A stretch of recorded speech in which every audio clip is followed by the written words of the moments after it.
Hello दोस्तों, कैसे हैं आप लोग। दोस्तों, आज का जो हमारे पास टॉपिक है वो टॉपिक है एनपीओ। और आज हम एनपीओ के जो फुल फ्लेज क्वेश्चंस हैं उनको करना सीखेंगे कि उनको करने का तरीका क्या है। तो चलिए विदाउट वेस्टिंग एनी टाइम इसको शुरू करते हैं। यहाँ पे हम लोग आज डिस्कस करने जा रहे हैं एनपीओ के जो फुल फ्लेज क्वेश्चन है।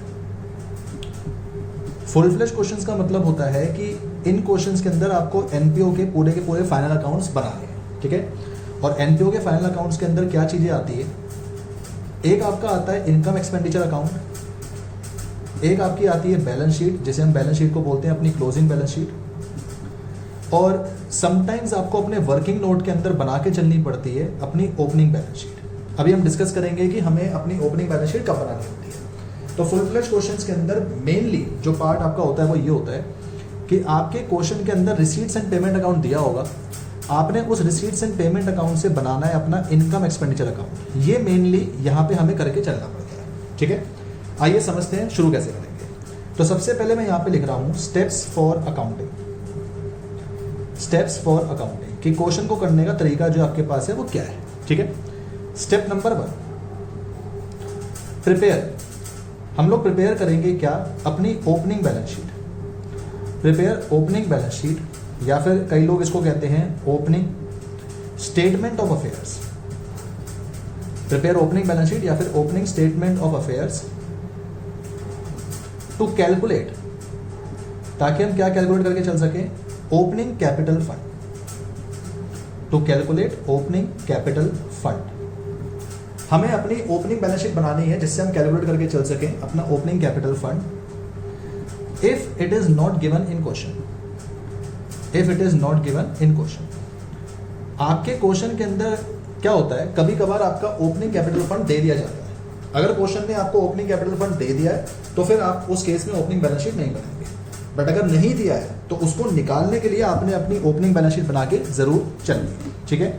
तो मेन हमारा जो पहला स्टेप है वो है ओपनिंग कैपिटल फंड निकालना। और वो कैसे निकलता है, वो आपका निकलेगा अपनी ओपनिंग बैलेंस शीट बना के। स्टेप नंबर 2, स्टेप नंबर 2 जो हमारा स्टेप नंबर 2 है वो अपने पास है prepare income and expenditure account. आपने इनकम एंड एक्सपेंडिचर अकाउंट जो वो बनाना है using the following adjustments, using the following adjustments.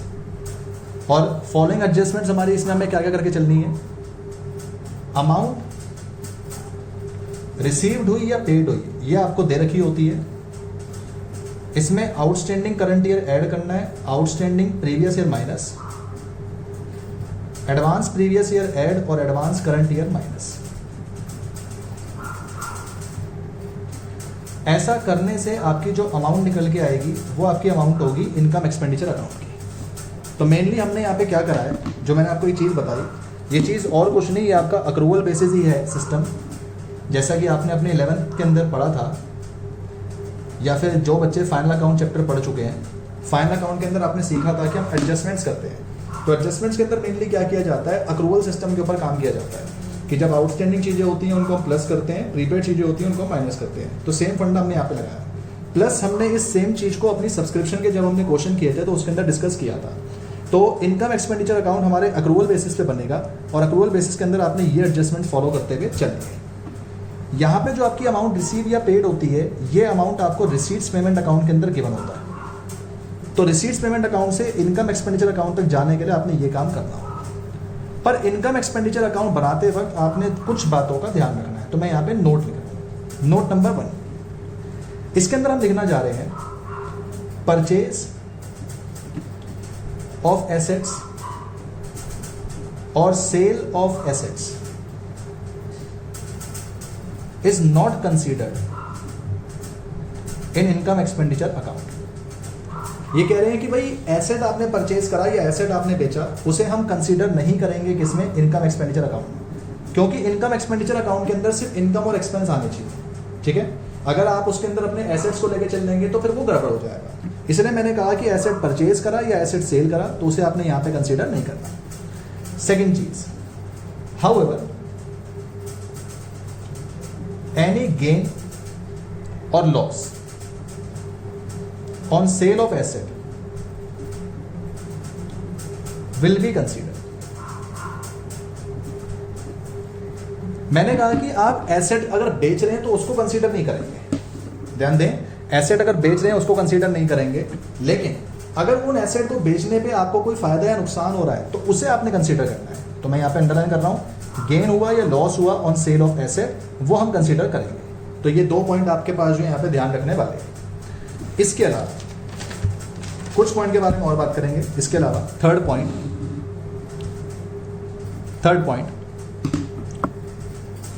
Any kind of special incomes, जिन्हें हम कह सकते हैं, और capitalise incomes shall not be considered. जब आप अपने इनकम एक्सपेंडिचर अकाउंट बना रहे हैं तो आपकी जो कैपिटलाइज इनकम्स होती हैं उन्हें हम यहां पे लेके नहीं चलेंगे। कैपिटलाइज इनकम का मतलब होता है हमारी स्पेशल काइंड ऑफ इनकम्स। जैसे अगर मैं आपको एग्जांपल बताऊं, डोनेशन फॉर बिल्डिंग, तो हमने अपना फंड बेस्ड अकाउंटिंग के अंदर पढ़ा था कि डोनेशन फॉर बिल्डिंग एक स्पेशल इनकम है, तो वो बिल्डिंग फंड के अंदर जाना चाहिए। इसी तरह से अगर मैं आपको लिख के बता दूं, सब्सक्रिप्शन फॉर गवर्नर्स पार्टी, हमें गवर्नर की पार्टी के लिए सब्सक्रिप्शन मिला, ये भी एक स्पेसिफाइड इनकम है, और क्योंकि अगर स्पेसिफाइड इनकम होती है तो फिर वो स्पेसिफिक फंड्स के अंदर जानी चाहिए। इसके अलावा मैं लिख दूं आपकी life membership fees, legacies etcetera. ये जितनी इनकम्स होती हैं, इन इनकम्स को हम यहाँ पे कंसीडर नहीं करते क्योंकि ये स्पेशलाइज इनकम्स हैं, और इन स्पेशलाइज इनकम्स को हमें क्या करना होता है, अपनी बैलेंस शीट के अंदर जाके कंसीडर करना पड़ता है।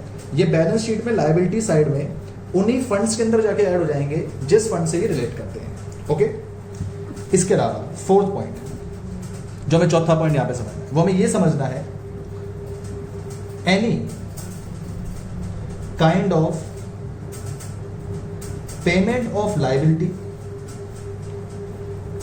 और लोन्स टेकन, जिसे हम कहते हैं अपनी borrowings, shell not be considered. अगर हमने अपनी कोई लायबिलिटी की पेमेंट करी है या हमने कोई लोन्स लिए हैं, मतलब कि मैं बात कर रहा हूं अपने लोन्स को रीपे करना या मैं बात कर रहा हूं लोन्स को लेना, तो उन्हें हमें यहां पे कंसीडर करके नहीं चलना, shell not be considered here. ठीक है, तो ये हमारा स्टेप नंबर 2 है। जब आप अपना इनकम एक्सपेंडिचर अकाउंट बना रहे होंगे तो आपने इन चीजों को ध्यान में रखते हुए बनाना है।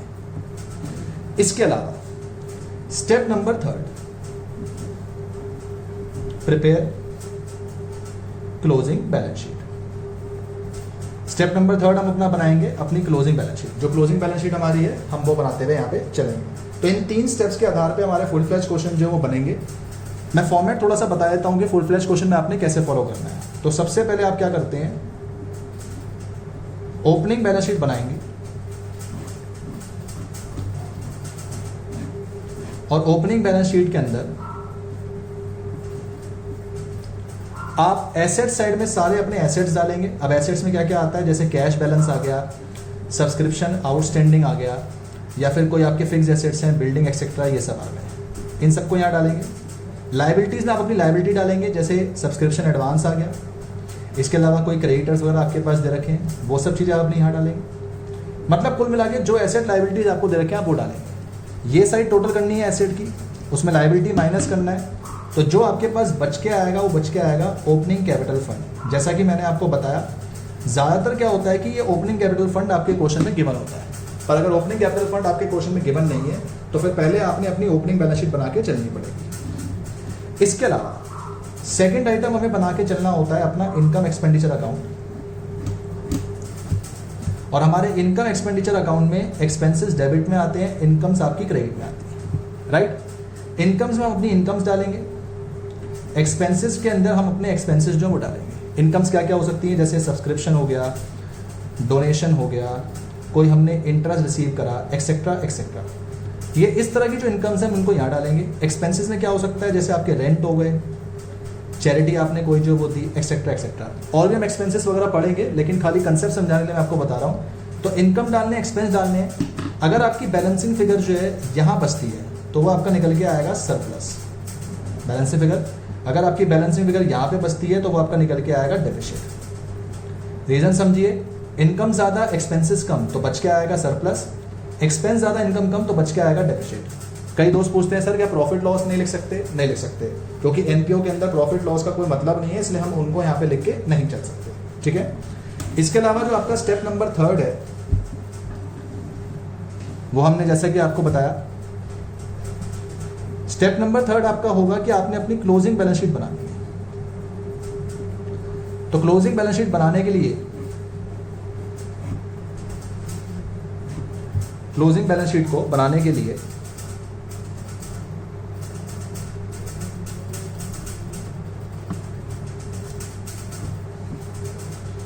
लायबिलिटीज अमाउंट, एसेट्स अमाउंट, एक तो आपने ये डालना है।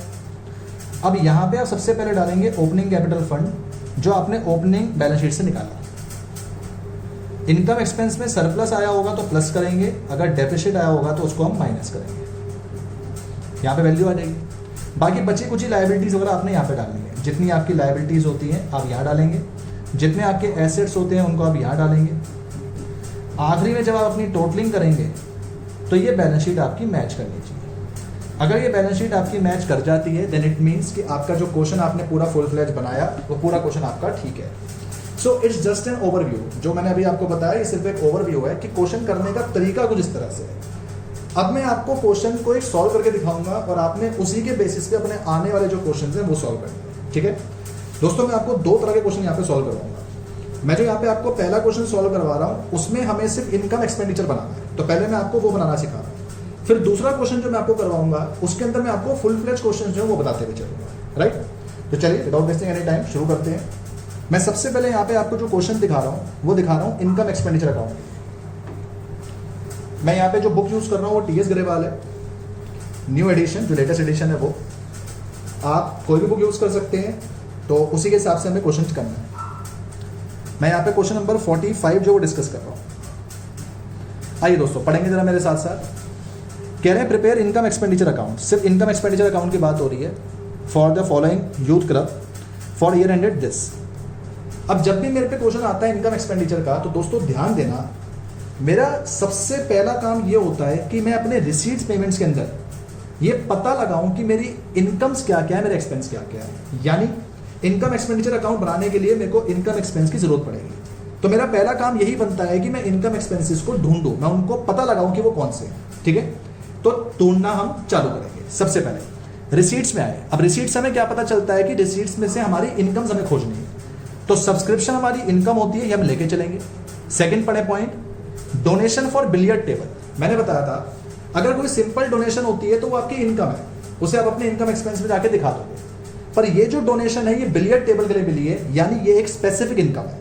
और स्पेसिफिक इनकम के बारे में मैंने आपको बताया था कि इन्हें हम कंसीडर यहाँ पे नहीं करते, तो इन्हें हम लेके नहीं चलेंगे। नेक्स्ट पढ़ें, एंट्रेंस फीस अपने पास दी गई है, वो हम लेंगे, नॉर्मल इनकम है। सेल ऑफ मैगजीन या फिर सेल ऑफ न्यूज़पेपर, रद्दी वगैरह जब भी आप अपनी बेचते हो तो वो एक तरह का आपका फायदा ही होता है, तो इसे हम लेके जरूर चलेंगे। ठीक है, पेमेंट में से एक्सपेंसेस ढूंढने हैं। सैलरी एक्सपेंस होता है, पोस्टेज एक्सपेंस होता है, रेंट एक्सपेंस होता है, प्रिंटिंग स्टेशनरी एक्सपेंस होता है। अब जो स्पोर्ट मटेरियल है वो आपका एसेट है, तो इसे मैं काउंट नहीं कर सकता क्योंकि एसेट परचेज करना मेरे को नहीं लेना होता। मिसलेनियस एक्सपेंस हम ले लेंगे क्योंकि खर्चा है। फर्नीचर एसेट है, नहीं लेना। इन्वेस्टमेंट वैसे ही एसेट है, नहीं लेना। बैलेंस सीडी और बैलेंस बीडी ये ओपनिंग क्लोजिंग बैलेंस है कैश के, ये भी हमारे एसेट है, तो इनको मैं नहीं लेना। तो सबसे पहला काम हमारा ये होता है कि हमें अपने क्वेश्चन के अंदर ये बात ढूंढनी है कि हमें किन आइटम्स को उठाना है, किन को नहीं उठाना। दूसरी बात, मैं इन आइटम्स को उठाऊंगा, ये बिल्कुल सही चीज है, लेकिन इन आइटम्स को मैं उठाऊंगा एडजस्टमेंट्स के साथ, क्योंकि मैंने आपको बताया क्वेश्चन करने के लिए आपने एडजस्टमेंट्स को भी सॉल्व करना पड़ेगा। राइट, तो मेरे पास जिन जिन आइटम की एडजस्टमेंट्स है मैं उनके साथ जरा टिक मार्क लगा लूं ताकि मेरे को पता चल जाए कि मेरे को इनको एडजस्टमेंट के साथ सॉल्व करना है। पहला कह रहा है सब्सक्रिप्शन आउटस्टैंडिंग, दूसरा भी कह रहा है सब्सक्रिप्शन के बारे में, तो सब्सक्रिप्शन में एडजस्टमेंट दे रखी है, मैंने यहाँ पे स्टार लगा दिया ताकि क्वेश्चन करते हुए मुझे पता रहे। Next, value of sport material beginning और एंड की दी है, स्पोर्ट मटेरियल की वो दी है एडजस्टमेंट्स, तो मुझे ये सॉल्व करना है। इसके अलावा डेप्रिएशन ऑन फर्नीचर, तो डेप्रिएशन हमें फर्नीचर का सॉल्व करना है। इससे मेरे क्वेश्चन का पैटर्न मुझे समझ में आ गया। आप अपने क्वेश्चन की जो मेन मेहनत है वो इस चीज के ऊपर करिए कि क्वेश्चन को इंटरप्रेट कैसे करना है। अगर आपकी मेहनत वहां पे सही हो गई तो आपके जो बाकी क्वेश्चन है वो अपने आप इजीली सॉल्व हो जाएंगे। चलिए दोस्तों, विदाउट वेस्टिंग एनी टाइम हम इसको शुरू करते हैं। क्वेश्चन मेरे को लगता है कि आपको दिख रहा है, तो मैं क्वेश्चन जो है थोड़ा सा इसको ऊपर कर देता हूँ और इनकम एक्सपेंडिचर अकाउंट बनाना जो है मैं स्टार्ट करता हूँ। या एक काम करते हैं, मैं इनकम एक्सपेंडिचर अकाउंट आपको यहीं बना के दिखाता हूँ, क्योंकि क्वेश्चन की रिक्वायरमेंट खाली वही है। तो हम लिखेंगे income expenditure account for the year ended, for the year ended 31 March 18, right. चलिए शुरू करते हैं। अपने एक्सपेंडिचर यहां पे आएंगे, अमाउंट और इनकम्स अमाउंट, ऐसे नहीं लिखना, इनकम्स अमाउंट। चले क्या करना है दोस्तों, ध्यान देगा, बारी बारी हम आइटम्स उठाएंगे अपने। जैसे ये सब्सक्रिप्शन दिया है तो इसको उठाएंगे, यहाँ पे डालते जाएंगे, क्योंकि रिसीट्स हैं तो इनकम्स में आनी चाहिए, पेमेंट्स हैं तो एक्सपेंसेस में आनी चाहिए। ठीक है, सबसे पहले बात हो रही है सब्सक्रिप्शन की। सब्सक्रिप्शन देखिए कितना दिया हुआ है, 63,300। तो मैं यहाँ पे लिखना चालू करूँगा। मैंने लिखा बाय सब्सक्रिप्शन 63,300, राइट। अब इसकी एडजस्टमेंट दी है, तो पहली एडजस्टमेंट पढ़िए। फर्स्ट एडजस्टमेंट कह रहा है सब्सक्रिप्शन आउटस्टैंडिंग 31 मार्च 18 का, करंट ईयर का आउटस्टैंडिंग बता रखा है दोस्तों। करंट ईयर का आउटस्टैंडिंग बता रखा है तो प्लस करना चाहिए, जैसा कि हमने अपनी एडजस्टमेंट्स में पढ़ा हुआ है, पिछली क्लास के अंदर हमने ये बात डिस्कस की थी, तो ये प्लस कर दिया। नीचे पढ़े subscription still in arrear for 16-17, word important है, स्टिल इन एरियर।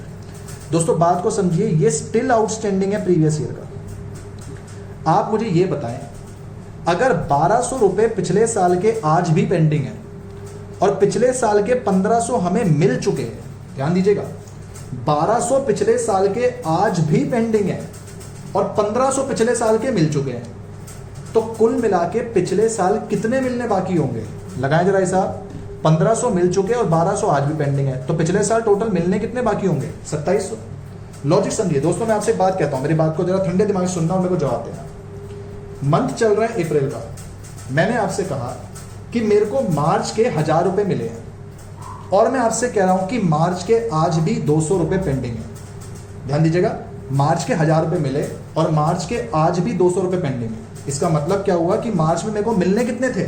1200, यानी 1000 जो मिल चुके हैं और जो आज भी पेंडिंग है, उन दोनों को मैंने क्या करा, प्लस। सेम चीज यहां करिए, 1500 मुझे मिल चुके हैं, कह रहा है 1200 आज भी पेंडिंग है, तो 15 और 1200 आपके पास कितने हो गए? 2700। इसका मतलब जो आउटस्टैंडिंग प्रीवियस ईयर का है वो अपने पास कितना आ गया? 2700, जिसे हमें यहां पे करना चाहिए माइनस, राइट। तो एडजस्टमेंट मैंने ये सॉल्व कर ली, ये सॉल्व कर ली। अंदर वाला जो ये मेरा 1500 था, इसको मैंने एडजस्ट कर दिया है। अब मेरे पे बचा सिर्फ और सिर्फ ये 1800। मेरे को इस साल में अगले साल का पैसा मिल गया, और अगले साल का जब पैसा मिलता है वो मेरा होता है एडवांस करंट ईयर। कितना मिला मेरे को? 1800, वो मैं कर दूंगा माइनस। तो कुल मिला के मेरा सब्सक्रिप्शन पार्ट सॉल्व हो गया। बस मुझे इसको सॉल्व करना है, बाहर आके यहाँ पे शो करना है। शो करेंगे इसको। जब आप इसको सॉल्व करते हैं आपकी वैल्यू निकल के आती है 63,300 है, प्लस 1500 है, माइनस 2700 है, माइनस 1800। कुल मिला के वैल्यू आपके पास आ रही है 60,300 रुपये, 60,300 रुपीज, 60,300 रुपीज, राइट। कुछ बच्चे यहाँ पे जो है मेरे से डाउट पूछते हैं कि सर आप हमें एक चीज बताइए कि ये आपने पिछली क्लास के अंदर बताया था कि जो आउटस्टैंडिंग प्रीवियस ईयर के आज भी हैं उसे हम करंट ईयर आउटस्टैंडिंग में प्लस कर देते हैं। तो दोस्तों याद करिए, जब मैंने आपको वो कंसेप्ट बताया था, मैंने आपसे ये कहा था कि हम करंट ईयर आउटस्टैंडिंग में उसे सिर्फ तब ऐड करते हैं जब करंट ईयर के आउटस्टैंडिंग दे दिए जाए। लेकिन हमारे क्वेश्चन में करंट ईयर के आउटस्टैंडिंग नहीं, हमारे क्वेश्चन में करंट ईयर तक के आउटस्टैंडिंग बताए गए, इसलिए हमने उसको क्या करा है, यहाँ पे जो है वो प्लस करा है, राइट। तो देखिए अपने पास जो यहाँ पे वैल्यू दे रखी है, वैल्यू मैं आपको बताता हूँ। ये आपके पास बताया गया है सब्सक्रिप्शन आउटस्टैंडिंग अपने पास जो है 31/18 के लिए, वो ये वैल्यू दे रखी है। ये ऐड बता रखा है, एज ऐड। और एज ऐड का मतलब अपने पास क्या हो गया कि ये यहां तक के आउटस्टैंडिंग है, राइट। अच्छा, करंट ईयर आउटस्टैंडिंग आपके पास जो है ये 16,200 है। ओके ओके, एक बच्चा डाउट भेज रहा है सर 16,200 है, राइट। ये 16,200 है आपका। तो ये वैल्यू आपके पास जो थोड़ी चेंज करनी पड़ेगी मुझे, 63,300 प्लस 16,200 माइनस 1,800 माइनस में 2,700, तो 75,000 आएगा। यस यस, ये अपने पास है। स्टिल आउटस्टैंडिंग को हम करंट ईयर आउटस्टैंडिंग में प्लस नहीं करेंगे क्योंकि यहाँ पे वर्ड एज एट दिया हुआ है। अगर फॉर द ईयर एंडेड दिया होता तो मैं इसके अंदर अपने जो स्टिल आउटस्टैंडिंग है 1200 रुपये वो मैं ऐड करता, राइट। तो सब्सक्रिप्शन अपना हो गया। अब सब्सक्रिप्शन के नीचे देखेंगे, डोनेशन की बात थी, डोनेशन हमें लेना नहीं क्योंकि स्पेसिफिक इनकम है। एंट्रेंस फीस, एंट्रेंस फीस की कोई एडजस्टमेंट नहीं है, तो पूरी एंट्रेंस फीस हम यही दिखा देंगे, 1100 रुपये लिखेंगे अपना एंट्रेंस फीस 1100। उसके नीचे देखिए सेल ऑफ ओल्ड मैगजीन आपके पास दिया गया है, उस सेल ऑफ ओल्ड मैगजीन को उठाना है 450, वो भी यहीं पे आके डाल सेल ऑफ ओल्ड मैगजीन, ये आपके पास है 450। तो इनकम से हमने डाल दिया अपना। अब एक्सपेंसेस में आएंगे। एक्सपेंसेस में सबसे पहले है सैलरीज। देखिए सैलरी, पोस्टेज, रेंट पे कोई एडजस्टमेंट नहीं है, तो पूरा पूरा ऐसे ही डाल देना है। यहां पे आके लिखेंगे to salary, to postage, to rent. Salary अपनी है 31,500, पोस्टेज अपना है 1250 और रेंट अपना है 9,000 रुपीज। इसके बाद देखिए नेक्स्ट अपने पास है प्रिंटिंग स्टेशनरी, उस पर भी कोई एडजस्टमेंट नहीं है, तो 14,000 पूरा पूरा डाल देंगे। तो प्रिंटिंग एंड स्टेशनरी 14,000, ठीक है। इसके अलावा अपने पास देखिए प्रिंटिंग स्टेशनरी के नीचे है स्पोर्ट्स मटेरियल, उस पर एडजस्टमेंट है, तो मेरे को एडजस्टमेंट लेना पड़ेगा। नीचे देखिए एडजस्टमेंट बोल रहा है बिगिनिंग का है 3,000, एंड का है 4500। तो दोस्तों याद करिए हमने कंजम्पशन का टॉपिक पढ़ा था, तो हम यहाँ पे लिखेंगे कंजम्पशन ऑफ स्पोर्ट्स मटेरियल, क्योंकि जो आपने स्पोर्ट्स मटेरियल कंज्यूम करा वो भी तो निकालना पड़ेगा, और उसको निकालने का मैंने तरीका बताया था, opening plus purchase minus closing. Opening आपके पास दे रखा है, ध्यान दीजिए 3,000, क्लोजिंग है 4500, राइट। और जो परचेज करा वो आपके पास यहाँ पे दे रखा है, ये कितना है 11,500 रुपये। तो हम अपनी कंजम्पशन निकाल लेते हैं और उसको सॉल्व करते हैं। सो 3,000 प्लस 11,500 और माइनस में जो अपना क्लोजिंग है वो है 4500, यानी कंजम्पशन निकल के आ गई 10,000 रुपये, और मैं कंजम्पशन को यहाँ पे डालूंगा 10,000। सर क्या ये कंजम्पशन सॉल्व करके दिखानी है? जी, अगर आप दिखा देंगे ब्रैकेट में तो फिर बहुत ही अच्छा है, अगर आप नहीं भी दिखा दें तो ऐसी कोई दिक्कत वाली बात नहीं है। देखिए स्पोर्ट मटेरियल के बाद नेक्स्ट है मिसलेनियस एक्सपेंस, जिसकी कोई एडजस्टमेंट नहीं है, तो पूरा डालेंगे। यहाँ लिखेंगे मिसलेनियस एक्सपेंस 3,100। इसके अलावा देखिए नीचे दे रखा है फर्नीचर, और फर्नीचर पे एडजस्टमेंट है। पढ़े क्या एडजस्टमेंट है? डेप्रिसिएशन 10%। दोस्तों बात ध्यान से देखिएगा कि फर्नीचर पे यहाँ पे लिखा हुआ है 1 अक्टूबर, इसका मतलब ये फर्नीचर अक्टूबर में परचेज करा है। 1 अक्टूबर से 31 मार्च तक कितने महीने बनते हैं? 6 महीने। इसका मतलब जो डेप्रिसिएशन लगेगा वो 6 महीने का लगेगा। आइए लगाते हैं, 20 हज़ार का फर्नीचर है, उसके ऊपर लगाना है डेप्रिसिएशन। तो डेप्रिसिएशन ऑन फर्नीचर 20,000 पे 10% फॉर 6 मंथ, 20,000 पे 10% फॉर 6 मंथ, तो डेप्रिसिएशन निकल के आएगा 1,000 रुपीज। एम आई राइट? नेक्स्ट आगे देखिए आपके पास है इन्वेस्टमेंट। इन्वेस्टमेंट एसेट है, उसको मैं नहीं लेना, बट कभी भी रिसीट्स पेमेंट के अंदर कुछ ऐसा पॉइंट दे दिया जाए जिसके साथ परसेंटेज लगी होती है, तो दोस्तों याद रखना इस परसेंटेज वाली चीज को हम कहते हैं हिडन एडजस्टमेंट। क्या कहते हैं? Hidden adjustment. इसका मतलब इस इन्वेस्टमेंट पे मुझे इंटरेस्ट भी मिलना चाहिए, राइट। और ध्यान दीजिए ये भी अक्टूबर का है, तो अक्टूबर से मार्च कितने महीने बनने चाहिए? 6 महीने। और क्योंकि इस इन्वेस्टमेंट पे हमें इंटरेस्ट मिलेगा तो उसे भी मैं अपनी इनकम्स के अंदर शो करूंगा, राइट। तो 70,000 पे 10% मिलेगा फॉर 6 मंथ। हम यहाँ पे लिखेंगे बाय अक्रूड इंटरेस्ट। मैं सॉल्व कर लेता हूँ उसको। 70,000 पे मेरे को मिलेगा 10% फॉर 6 मंथ, 7,000 और 6 मंथ के लिए हो गया 3,500 रुपये। That's it. सारा क्वेश्चन हमारा जो कंप्लीट हो चुका। आखिरी के अंदर आपने क्या करना है? टोटलिंग करनी है, टोटलिंग करनी है। ये साइड टोटल, ये साइड माइनस, यहाँ बचेगा तो सरप्लस, ये साइड टोटल, ये माइनस, यहाँ बचेगा तो डेफिसिट। आइए मैं एक बार देख लेता हूँ कि ये इसमें बच कितना रहा है, उसके हिसाब से हम इसको सॉल्व करते हैं। तो इनकम्स अपनी है 75,000 प्लस 1,100 प्लस 450 और साथ में अपने पास है 3,500। माइनस करेंगे अपने एक्सपेंसेस 3,1,500 माइनस 1,250, माइनस करेंगे अपना 9,000, माइनस करेंगे अपना 14,000 और साथ में 10,000 और साथ में 3,100 और माइनस करना है 1,000। तो 10,200 रुपये दोस्तों मेरा यहाँ पे बच रहा है। ये 10,200 जो बच रहा है इस तरफ बच रहा है, तो ये बच के आएगा सरप्लस, राइट। उम्मीद करता हूँ आपको क्वेश्चन ये समझ में आएगा दोस्तों। तो इस तरह से आपने अपने रिसीट पेमेंट से इनकम एक्सपेंडिचर बनाना है। जब हम फुल फ्लेज क्वेश्चन करते हैं उसमें इनकम एक्सपेंडिचर का काम ये ऐसा ही स्थिर रहता है। बस जो चीज़ें ऐड हो जाती हैं वो ये ऐड होती हैं कि आपकी एक ओपनिंग बैलेंस शीट और आ जाएगी और आपकी क्लोजिंग बैलेंस शीट और आ जाएगी, ठीक है। अब मैं एक क्वेश्चन आपको उसी बेसिस पे जो दिखाऊंगा, चलिए उसे भी शुरू करते हैं। नेक्स्ट क्वेश्चन अपना करते हैं दोस्तों। चलिए बैलेंस शीट भी बनानी है हमें और अपना जो क्वेश्चन है हमें वो भी खत्म करना है, राइट। तो उसके बेसिस पे करते हैं।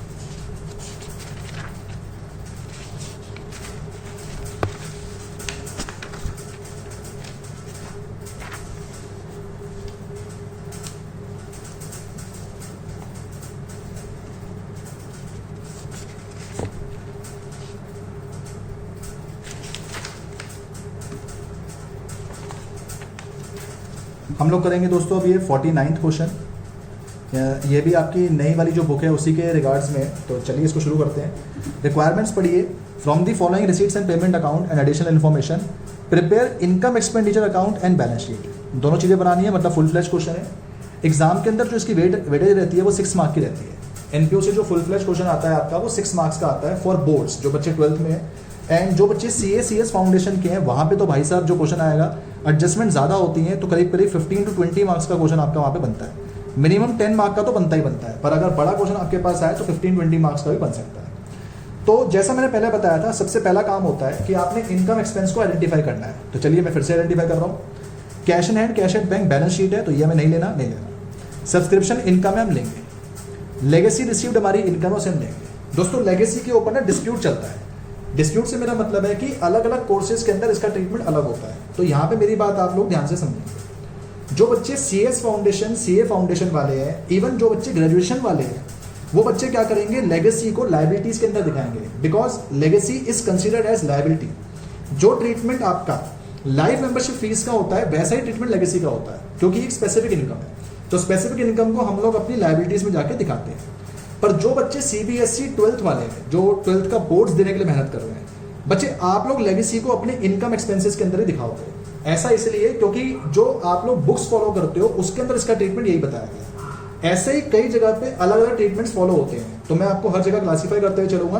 तो फिलहाल के लिए हम लोग इसको इनकम मान के चल रहे हैं। जैसे कि हमने 12th की बुक उठाई है तो मैं उसी के हिसाब से आपको इसको करवा रहा हूँ। Government grant. गवर्नमेंट ग्रांट का मतलब होता है ये भी एक इनकम है जो सरकार ने हमें आर्थिक मदद करी, तो एक तरह की आपकी इनकम है, उसे आप लेके चलोगे। Next, sale of furniture. मैंने बताया था कि जब भी कोई एसेट बेचते हैं खरीदते हैं उसे लेके नहीं चलना, तो ये नहीं लेंगे। पर मैंने बताया था कि उस एसेट के ऊपर कोई फायदा या नुकसान होगा तो वो लेके चलना है। देखिए दोस्तों, बुक वैल्यू 50 है, बिका 37 में, इसका मतलब लॉस हो रहा है। कितने का लॉस हो रहा है? 13,000। तो मैं इस 13,000 के लॉस को लेके चल रहा हूँ। और इंटरेस्ट रिसीव, इंटरेस्ट इनकम ही लेके चलना है, राइट। एक्सपेंसेस के अंदर जनरल एक्सपेंस लेंगे, न्यूज़पेपर खर्चा लेंगे, इलेक्ट्रिसिटी जो वो लेंगे। अब फिक्स डिपॉजिट दिया है, मैंने बताया था अंदर कभी ऐसे परसेंटेज दे दी जाए तो वो हिडन एडजस्टमेंट होती है, तो इसके साथ लिख लेते हैं हिडन एडजस्टमेंट। हालांकि फिक्स डिपॉजिट एसेट है वो हमें नहीं लेना, पर हिडन एडजस्टमेंट हम सॉल्व करेंगे, राइट। बुक्स हमारे एसेट्स होते हैं दोस्तों, हमेशा ध्यान रखना, बुक्स आर आवर एसेट्स, तो इसको नहीं लेना। सैलरी लेंगे, रेंट लेंगे, पोस्टेज लेंगे। फर्नीचर परचेज करा, ये एसेट है, नहीं लेना। ये एसेट है, ये एसेट है, नहीं। नीचे इनकम एक्सपेंस के लिए एडजस्टमेंट जो उनको पढ़ेंगे उनके साथ स्टार मार्क करेंगे। सब्सक्रिप्शन के बारे में बोल रहा है तो सब्सक्रिप्शन पे स्टार लगाया कि ये एडजस्टमेंट है। नीचे पढ़ें, 31 मार्च 20 को सैलरी आउटस्टैंडिंग है और 1 महीने का रेंट एडवांस है, राइट। तो सैलरी के लिए एडजस्टमेंट दे रखी है और रेंट के लिए एडजस्टमेंट दे रखी है, राइट। 1 अप्रैल को फर्नीचर जो है 120 का था, बुक्स 50,000 का था। ध्यान दीजिए दोस्तों, ये उसने पिछले साल की इंफॉर्मेशन दी है। कोई भी क्वेश्चन जो है अगर आपको पिछले साल की कोई इंफॉर्मेशन दे रहा है तो वो क्यों दे रहा है? ताकि आप उससे क्या बना सकें, अपनी ओपनिंग बैलेंस शीट। तो ये मेरी ओपनिंग बैलेंस शीट के अंदर यूज होगा, राइट ना। मैंने आपको स्टेप्स लिखवा रखे हैं, तो आप बारीकी से वो स्टेप्स पढ़ेंगे और उन स्टेप्स को पढ़ने के बाद आप अपने क्वेश्चन को चालू करेंगे। देखिए जब अपने नोट्स के अंदर मैंने आपको जो स्टेप नंबर 1 लिखवाया था, मैं भी आपको यहाँ पे शो करता हूँ। मैंने आपसे कहा था स्टेप नंबर 1 के अंदर कि आपने सबसे पहले ओपनिंग बैलेंस शीट बनानी है। अगर ओपनिंग कैपिटल फंड क्वेश्चन में गिवन नहीं है तो मैंने अपना पूरा क्वेश्चन जो ढूंढा, कहीं भी मेरे पूरे क्वेश्चन में ओपनिंग कैपिटल फंड नहीं है, तो मेरा पहला स्टेप क्या बनता है कि मुझे अपनी ओपनिंग बैलेंस शीट बनानी चाहिए, ठीक है। नेक्स्ट कहता है इनकम एक्सपेंडिचर अकाउंट बनाओ, जैसे पहले बनाया था वैसे ही बनाएंगे। और थर्ड फिर हम अपनी बनाएंगे अपनी क्लोजिंग बैलेंस शीट। तो चलिए दोस्तों, विदाउट वेस्टिंग एनी टाइम इसको हम शुरू करते हैं। मैं आपको करके दिखाता हूँ। पहले मैं यहाँ पे आपको दिखाता हूँ कि ओपनिंग बैलेंस शीट जो कैसे बनाई जाए, राइट। ओपनिंग बैलेंस शीट जो कैसे बनाई जाए, तो उसको हम लोग यहाँ पे समझते हैं। यहीं दिखा देता हूँ आपको। लिखेंगे बैलेंस शीट एज एट 1 अप्रैल 19, एसेट्स, लायबिलिटीज, राइट। एक बच्चा डाउट पूछ रहा है कि सर क्या हम इसको वर्किंग नोट्स में दिखा सकते हैं? जी हाँ, आप इसे अपने वर्किंग नोट्स में भी दिखा सकते हैं, पर मैं क्या करता हूँ, मैं वर्किंग नोट्स को भी क्वेश्चन का पार्ट ही मानता हूँ, इसलिए मैं इसको सबसे पहले सॉल्व करके आपको बता रहा हूँ, ठीक है। लास्ट पॉइंट पढ़िए, अप्रैल 19 में फर्नीचर 1,20,000 का, बुक्स 50,000 की। ये दोनों अपने एसेट्स हैं तो एसेट्स में जाके लिखें। फर्नीचर 1,20,000, बुक्स अपनी 50,000। और क्या डालेंगे यहाँ पे? तो देखिए दोस्तों, ओपनिंग बैलेंस हमारे पास कैश और बैंक का दिया है, तो ये भी अपने एसेट्स हैं, इनको डालेंगे। कैश 40 और बैंक अपने पास कैश 40,000, बैंक अपने पास 1,555,000, राइट। और ढूंढिए यहाँ पे इसमें पिछले साल की क्या इन्फॉर्मेशन होगी, ठीक है। तो हम उसको देख के चलते हैं। सबसे पहले यहाँ पे ये देखिए, इन्होंने जो फर्स्ट पॉइंट बोला है उसको पढ़ें। सब्सक्रिप्शन आउटस्टैंडिंग पिछले साल का और इस साल का। तो जो पिछले साल का आउटस्टैंडिंग है वो हमारा एसेट है पिछले साल। सब्सक्रिप्शन आउटस्टैंडिंग था पिछले साल 20, तो वो 20 दिखा दिया। कई दोस्त कह रहे हैं मेरे सर ये एसेट कैसे हुआ। दोस्तों मिलना बाकी है, मिलना बाकी है, तो हमारा ये एसेट है, इसलिए हमने इसको अपनी ओपनिंग बैलेंस शीट के अंदर भी जाके दिखाया, राइट। इसके अलावा हमारे पास यहाँ पे हम लोग चेक करेंगे कि क्या कोई आइटम ऐसा है जो पिछले साल से रिलेट कर रहा था। देखो 18-19 से रिलेट कर रहा था, वो मैंने यहाँ पे दिखा दिया। इसके अलावा कोई भी आइटम मेरा ऐसा नहीं है जो पिछले साल से रिलेट कर रहा हो, राइट। अब जब मेरा पिछले साल से कोई आइटम रिलेट नहीं कर रहा, देन इट मीन्स कि मेरी ओपनिंग बैलेंस शीट पूरी बनके रेडी हो चुकी है। टोटलिंग करेंगे, जो यहाँ पे बच के आएगा वो आपका आएगा ओपनिंग कैपिटल फंड। तो चलिए मैं जरा इसको निकाल लेता हूँ। ये आपका ओपनिंग कैपिटल फंड निकल के आ रहा है 1,20,000 प्लस 50,000 प्लस 40,000 प्लस 1,55,500 प्लस 20,000, तो 385500 मेरे हिसाब से ओपनिंग कैपिटल फंड निकल के आ रहा है। ये अपना हुआ स्टेप नंबर 1, ठीक है। और क्योंकि अपना स्टेप नंबर 1 हो चुका, तो हमें स्टेप नंबर 2 की तरफ बढ़ना चाहिए, जो कि हमारा है हमारे इनकम एक्सपेंडिचर अकाउंट। आइए उसको भी जरा हम लोग शुरू करते हैं। चलिए, इनकम एक्सपेंडिचर अकाउंट का हम अपना फॉर्मेट बनाएंगे फॉर द ईयर एंडेड 31 मार्च 20, और इसके बेस पे हम अपना इनकम एक्सपेंडिचर अकाउंट जो वो बनाएंगे। ये अपने पास यहाँ पे आएगा हमारी इनकम्स, यहाँ पे आएंगे हमारे एक्सपेंसेस, राइट। तो जैसा मैंने चीज़ें मार्क कर रखी हैं, मैं उन चीज़ों को उठाते जाऊँगा, यहाँ पे डाल के जाऊँगा। सबसे पहले हमारी सब्सक्रिप्शन के बारे में बात है। सब्सक्रिप्शन 282,000, तो यहाँ पे डालेंगे अपनी सब्सक्रिप्शन 282,000। नीचे एडजस्टमेंट दे रखी है, पहली एडजस्टमेंट आउटस्टैंडिंग पिछले साल का 20, इस साल का 15। तो जो पिछले साल का 20 है वो माइनस, जो इस साल का 15 है वो प्लस, क्योंकि आउटस्टैंडिंग करंट ईयर प्लस होता है, प्रीवियस ईयर माइनस होता है। इसके अलावा दोस्तों चेक करेंगे, ठीक है। आपको अगले साल की अमाउंट मिली है 5,000, जो अगले साल की अमाउंट मिली वो एडवांस करंट ईयर है, तो 5 वही माइनस होगा।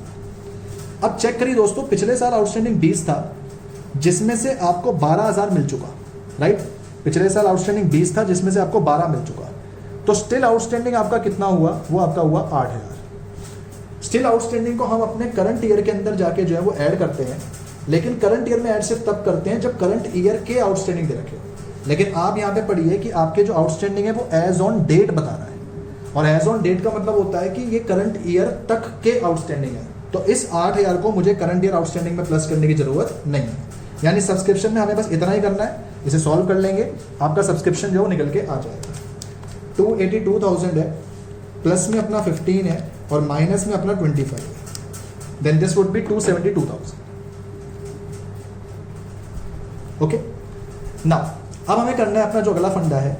सब्सक्रिप्शन के बाद है लेगेसी। जैसा कि मैंने आपको बताया था कि 12th वाले बच्चे लेगेसी को अपने इनकम्स में शो करेंगे, तो यहाँ पे लेगेसी को हम शो करेंगे इनकम्स में 12,500।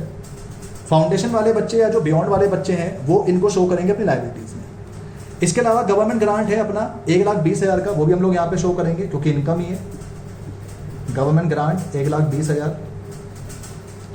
इसके अलावा अपने पास यहाँ पे जो है नेक्स्ट दिया हुआ था सेल ऑफ फर्नीचर, जिसपे हमने बताया कि आपको लॉस हो रहा है। लॉस हो रहा है तो एक्सपेंसेस में जाके इसको दिखाएंगे, लॉस 13,000। सर अगर फायदा होता तो क्या लिखते, गेन लिख देते, ठीक है। इसके अलावा inter receive on fix deposit अपना 4,500 है, और यहाँ फिक्स डिपॉजिट आपको दे रखा है, चेक करिए, ये हिडन एडजस्टमेंट है। तो मैं इसको बताता हूँ कैसे सॉल्व करेंगे।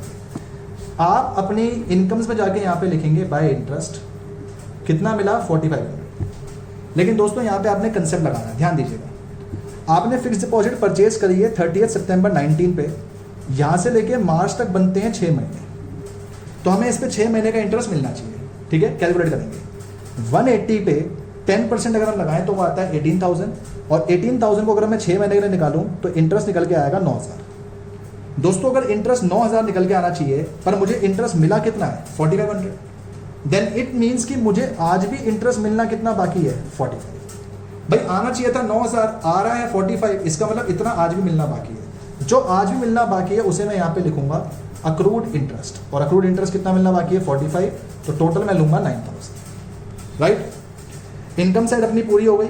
एक्सपेंसेस में आके चेक करें, जनरल एक्सपेंस, न्यूज़पेपर, इलेक्ट्रिसिटी, बिना एडजस्टमेंट के इनको पूरा पूरा डालें। तो यहाँ पे लिखेंगे general expense, newspaper, electricity. General expense आपके पास है 32,000, जो न्यूज़पेपर है 18,500, इलेक्ट्रिसिटी है 30,000, राइट। इसके अलावा फिक्स डिपॉजिट का काम आपने कर दिया, बुक्स आपके एसेट है नहीं लेना, सैलरी, रेंट और पोस्टेज बिना एडजस्टमेंट के हैं तो वो डालेंगे, जबकि सैलरी और रेंट में एडजस्टमेंट है, ओके। तो सैलरी और रेंट, पहले सैलरी डालें। सैलरी आपके पास यहाँ पे दे रखी है 36,000 रुपीज़, रेंट आपके पास यहाँ पे दे रखा है 65,000 रुपीज़। अब दोस्तों एडजस्टमेंट पढ़िए। सैलरी आउटस्टैंडिंग है इस साल की 6,000, जो इस साल का आउटस्टैंडिंग होता है 6,000 वो हमने प्लस कर दिया तो 42,000 हो गया, क्योंकि आउटस्टैंडिंग करंट ईयर प्लस होता है। एक महीने का रेंट एडवांस में है तो इसको समझेंगे। रेंट आपको दिया हुआ है 65,000, राइट। साल के अंदर जो मंथ होते हैं वो होते हैं 12। अगर आपने एक महीने का रेंट एडवांस दिया तो कुल मिला के आपके जो टोटल मंथ हैं कितने हो गए 30। 65,000 रुपये 13 महीने का रेंट है, तो एक महीने का रेंट कितना हो गया 5।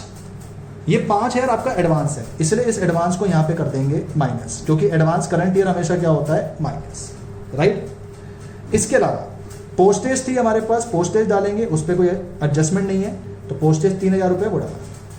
इसके अलावा फर्नीचर अपने पास दिया हुआ है, लेकिन फर्नीचर के ऊपर कोई डेप्रिसिएशन वगैरह हमें नहीं बताया तो वो हमें नहीं डालना। कैश वगैरह एसेट है उनको हमें नहीं डालना, तो क्वेश्चन खत्म। टोटलिंग जो हमारे पास यहाँ पे बच के आएगा वो हम लोग निकाल लेते हैं, और जब आप इसको निकालेंगे तो बैलेंसिंग फिगर आपकी अगेन डेबिट साइड में बचेगी, क्योंकि सरप्लस आ रहा है, और सरप्लस निकल के आएगा आपका 2,15,000 रुपीज, राइट। तो अपना इनकम एक्सपेंडिचर अकाउंट भी हो गया। अब स्टेप नंबर 3 जो आपका बचता है वो बचता है आपकी क्लोजिंग बैलेंस शीट। तो हम लोग यहां पे लिखेंगे स्टेप नंबर 3 अपना बैलेंस शीट एज एट 31 मार्च 20, जिसमें अपने एसेट्स अमाउंट, लायबिलिटी अमाउंट हम शो करेंगे। तो चलिए शुरू करते हैं। सबसे पहले हम अपने एसेट्स की बात करते हैं। तो आपने रिसीट्स पेमेंट में से जो एसेट्स में आपके क्लोजिंग कैश बैंक है पहले वो डालते हैं। तो अपना कैश डालेंगे, अपना बैंक डालेंगे। देखिए अपना जो कैश दे रखा है 30,000 है, बैंक अपना 82, तो 30 और 82। इसके अलावा और देखिए और एसेट्स क्या मार्क कर रखे हैं। फर्नीचर परचेज मार्क किया हुआ है, कितने का 1,05,000, ठीक है। पिछले साल जो फर्नीचर था वो कितना था 1,20,000। ध्यान दीजिएगा दोस्तों मैं क्या कर रहा हूँ, पिछले साल 120 का था, जिसमें से आपने 50 वाला फर्नीचर बेच दिया, 50 वाला बेच दिया, और खरीदा कितने का 1,05,000 का, राइट। तो सॉल्व करेंगे। 120 का था, 50 का बेच दिया, तो 1,05,000 अपने पास जो वो क्या हो रहा है वो हम लोगों का आगे हमने खरीदा तो वो प्लस हो गया। तो बचा कितना फर्नीचर 120 प्लस 1,05,000 माइनस में अपने पास है 50,000। इसका मतलब आज जो फर्नीचर हमारे पास है वो है 1,75,000। ये डालेंगे अपने एसेट्स में, फर्नीचर 1,75,000। इसके बाद देखिए दोस्तों एसेट्स ये हो गए, परचेज ये हो गया। बुक्स हमने परचेज करी है कितने की 70 की। बुक्स पिछले साल कितनी थी 50, तो 50 और 70 मिला के हो जाएगा 1,20, यानी आज हमारे पास बुक्स जो है वो है 1,20,000, राइट। बुक्स के अपने पास मिलाने के बाद जब एसेट हो गया, फिर है एफडी। एफडी हमने परचेज करी है कितने की 1,80,000। एफडी भी एसेट होता है तो उसे हम दिखाएंगे 1,80,000। एफडी के अलावा यहाँ पे और एसेट कुछ नहीं है। इधर हम चेक करें, यहाँ पे एसेट फर्नीचर का था वो हमारा सॉल्व हो गया, बाकी और कोई एसेट अपने पास नहीं है। अब हम अपने इनकम एक्सपेंस में चेक करेंगे, जो जो आउटस्टैंडिंग वगैरह चीज़ थी करंट ईयर की उनको हम लेके चलें, राइट।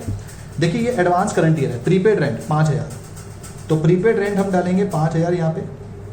आउटस्टैंडिंग सैलरी 6,000 वो लाइबिलिटी है क्योंकि देना बाकी है, तो 6,000 यहाँ डालेंगे। इसके अलावा अपने पास यहाँ पे आउटस्टैंडिंग सब्सक्रिप्शन जो 20,000 की है, ठीक है, मैंने आपको बताया था, सॉरी 15,000 की है, तो आउटस्टैंडिंग सब्सक्रिप्शन जो करंट ईयर की है वो 15,000 है, वो हम यहाँ पे डालेंगे।